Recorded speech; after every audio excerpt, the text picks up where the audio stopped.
Hay mucha gente que dice, es que yo no soy digno de hacer tal cosa. Pero ¿qué hizo Dios de Mateo a través de su Hijo Jesús? Y para que usted o yo seamos capaces de descubrir en nuestra vida la bondad y la misericordia de Dios. Y un día llegó una señora, no aquí en esta parroquia, en otra parroquia, y dijo: Padre, yo he venido trabajando como catequista, pero tiene que usted saber la verdad. ¿Qué cosa? Yo soy una persona divorciada. Mi esposo me dejó porque se fue con otra mujer. Así que vengo a preguntarle si puedo seguir dando catequesis. Y cuando hay matrimonios que están cargados de conflictos, de problemas, etcétera, etcétera, y que ya dicen: nosotros no tenemos remedio, cada quien coja su camino y chao. Claro, fácil, fácil. Disculpe, señor, señora, fácil. ¿Por qué es fácil? Dichoso usted, porque usted puede, si es mujer, puede cambiar de marido. Y si es un hombre, si es varón, puede cambiar de mujer. ¿Y qué dicen? ¿Cómo viven? Ah, pues vivimos felices. Felices. Felices viven en el infierno. Pero, perdón, desgraciadamente, los hijos no pueden cambiar de padres. Porque si nosotros los hijos pudiésemos cambiar de padres, otro gallo cantaría. Y les digo, a ver, ¿ya no se soportan? ¿Se aman? Creo que ya no. Ya ni nos soportamos. Todo nos molesta. Así que nos vamos a separar. Ya agotaron todos los recursos. Ya buscaron consejería matrimonial, terapias matrimoniales, un retiro de parejas. Hicieron eso. Es lindo entrar a una casa. Y cuando a mí me llevan a bendecir una casa, yo quedo la boca abierta cada vez, porque construyen cosas tan lindas. Pero la casa y el matrimonio y la familia, ¿cómo está? ¿Está así de linda como la casa? Entonces, yo les digo, si tanto ya, o más bien, si han agotado todos los recursos, ya no hay nada que hacer. Definitivamente ya no se aman, ya no hay amor. Ok, sepárense. Pero ¿saben qué? Dedíquense al servicio de Dios. Usted, señora, puede ser catequista, puede ayudar en pastoral social Cáritas. Dedíquese al servicio de Dios. Es decir, usted no va a ir con otro hombre y usted, señor, no va a ir con otra mujer. Porque de hoy en adelante van a tener su nuevo amor, que es Dios. Y eso le dije a la señora. ¿Usted está viviendo con otro hombre? No. ¿Quiere consagrarse al servicio de Dios? Sí, padre. Éntrele. Porque usted no fue la causante del divorcio, la separación. Y usted no puede pagar los platos rotos de toda esta situación. Y les digo, miren cuánta gente que se ha divorciado y se han vuelto a casar son muy colaboradores en la iglesia. Pero ellos saben por qué. Entonces, de pronto aquí hay alguien que se divorció. Dedíquese al servicio de Dios. ¿Qué era Mateo? Era un traidor. Era una persona que estafaba, que robaba, que hacía mucho daño, que robaba el pan de cada día de mucha gente, les dejaba en la miseria. A él le eligió Jesús. Yo siempre le pregunto, Señor, ¿y a mí por qué me elegiste? ¿Acaso que yo era lo mejorcito que había? Quizá era lo peorcito que había. Y entonces, pero hay un texto bíblico que me sabe animar. Me fortalece cuando dice que Dios eligió lo débil para confundir lo fuerte. Que Dios eligió lo peor para confundir los que creen lo mejor. Invitados, entremos en ese camino de conversión. El después, el antes ya lo sabemos, tiene que haber un después. Por eso yo le decía, cuando su hijo vaya a ese estante y esté el diario de la vida de papá, de mamá, y que vean, papá antes era esto, pero después fue esto. Y que digan, yo tengo que ser como mi papá, mi vida tiene que estar marcada por un después, haciendo bien las cosas. Y Mateo se convirtió no solo en un discípulo, Jesús lo eligió como su apóstol. Y él escribió, es autor del evangelio que lleva su nombre. Miren, y cosas que escribe Mateo que ponen la piel de gallina de lo que hizo Jesús. Cómo siendo un pecador se convirtió en un apóstol, en un evangelizador. Tantas cosas buenas que podemos hacer nosotros. Usted como familia, usted como matrimonio, etcétera, etcétera. Vamos a la Biblia para no cansarles mucho. Porque hoy también ustedes están de fiesta. Está la cumpleañera entre nosotros. Lucas capítulo 11, versículo 24 al 26. Lucas capítulo 11, versículo 24 al 26. La pregunta, ¿qué ocurre con aquel que vuelve a lo que dejó? Pensemos que Mateo, una vez que aceptó ir con Jesús, después regresaba a ser recaudador de impuestos. ¿Qué pasa con nosotros que ya hemos decidido y salimos de ese pecado, de ese infierno en el que vivimos?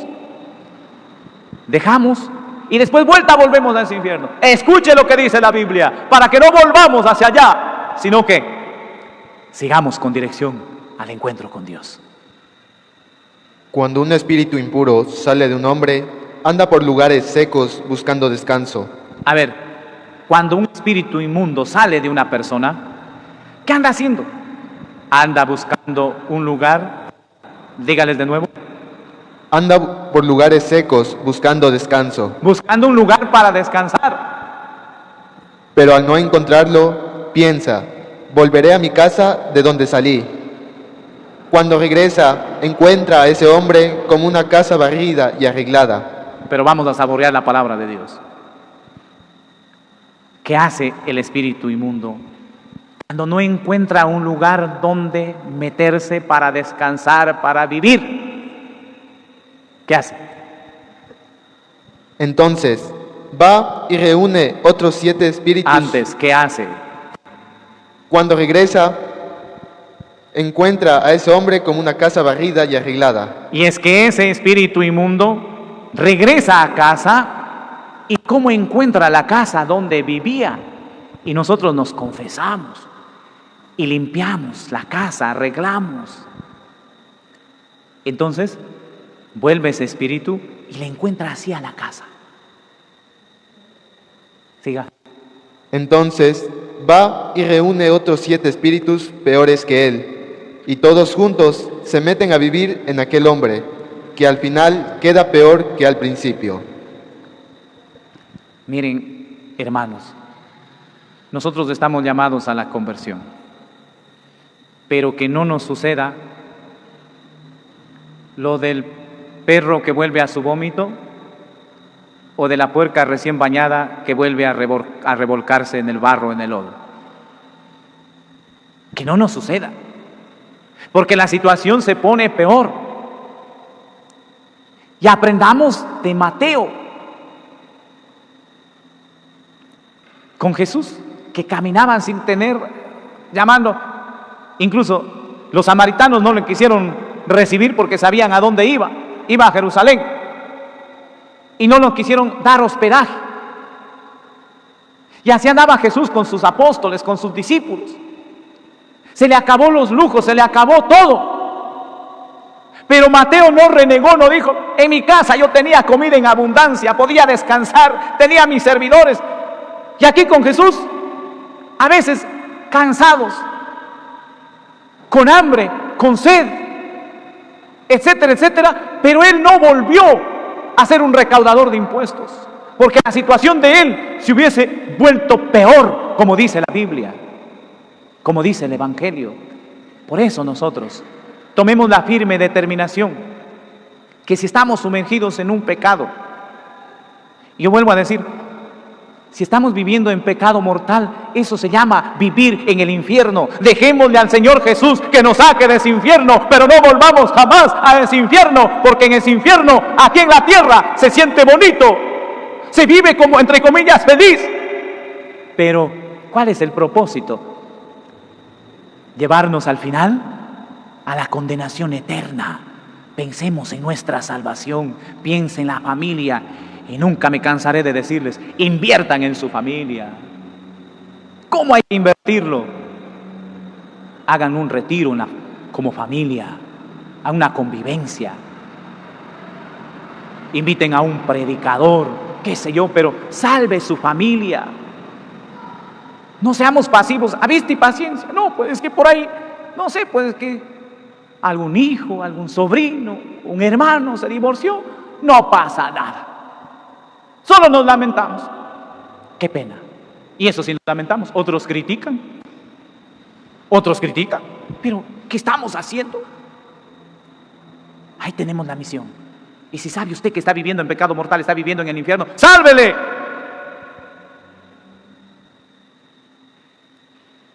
Porque al final, todos somos corresponsables de la salvación. Concluyamos. Vamos al libro del Eclesiástico. Dios habla hoy, Eclesiástico, latinoamericana, Sirácida o Siráside, capítulo 34, versículo 25 al 26. La pregunta, ¿cómo es la persona que hace sacrificio y sigue en el pecado? A ver, ¿cómo somos nosotros si hacemos sacrificios hasta quizá dejamos de comer? O algún otro sacrificio, alguien hasta puede dejar de fumar. Dice, no, hoy ya no voy a fumar, no me voy a pegar ni un tabaquito. Hace un sacrificio. Pero sigue en el pecado, sigue viviendo en unión libre, sigue viviendo casado solo civil, sigue haciendo daño por ahí en muchas formas. Díganles. Si uno toca a un muerto, se lava y vuelve a tocarlo, ¿de qué sirve el haberse lavado? Miren, el muerto representa el pecado. Porque las personas que vivimos en pecado mortal, estamos muertos espiritualmente. Muertos. ¿Cómo le alimenta su alma? ¿Cómo? Si las formas de alimentar nuestra alma es la Eucaristía. ¿Cómo? Sigan. Así pasa con uno que ayuna por sus pecados, pero, así pasa con uno que ayuna por sus pecados, pero después vuelve a cometerlos. ¿Quién escuchará su oración? ¿De qué le servirá haber hecho penitencia? Eso nos dice la palabra de Dios. No lo digo yo, hermanos. Lo dice la palabra de Dios. Pero después de eso, regresa y sigue viviendo en el mismo pecado. ¿De qué ha servido ese sacrificio? ¿De qué? De nada. ¿Qué dice lo último? ¿De qué le servirá haber hecho penitencia? ¿Quién escuchará su oración? ¿Quién escuchará nuestra oración? Hermanos, que nuestra vida sea una luz para los demás. Porque hemos pasado de ser pecadores. Pasemos desde hoy de ser pecadores a ser testimonio de vida para otros, de cercanía a Dios y de hacer bien las cosas. De hacer bien. ¿Qué le sirvió al hijo que pidió la herencia y se fue? Recapacitó y se dijo, en la casa de mi padre, miren cómo es vivir en el infierno. Recapacitó. Hoy estamos llamados a recapacitar y a tomar un camino diferente. Que Dios nos ayude.